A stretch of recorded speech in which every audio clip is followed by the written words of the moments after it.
Video düşən görüntü budur ki, Nəriman deyir ki, mənim nə evim var, nə də maşınım var. Böyük ehtimal azarkeş orada üsyan edir. Ona deyir ki, bax, hər şeyiniz var, şəraitiniz var, eviniz var, maşınınız var, niyə uduzursunuz, niyə oynamırsınız? Orada Nəriman deyir ki, mənim evim, maşınım yoxdur. Məsələ onda deyir, qoydum bir dəfə. Əlbəttə ki, məğlubiyyəti biz Nərimana yükləyə bilmərik. Amma Nərimandan soruşmaq istəyirəm. Sən niyə evin yoxdur?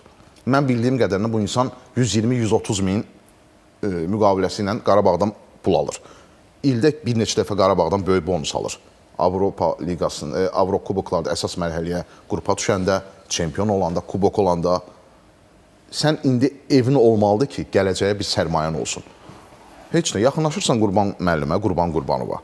İzah edirsən ki, mən ev almaq istəyirəm. Qurban müəllim səni götürür, aparır Əmrah Çəlikənin yanına.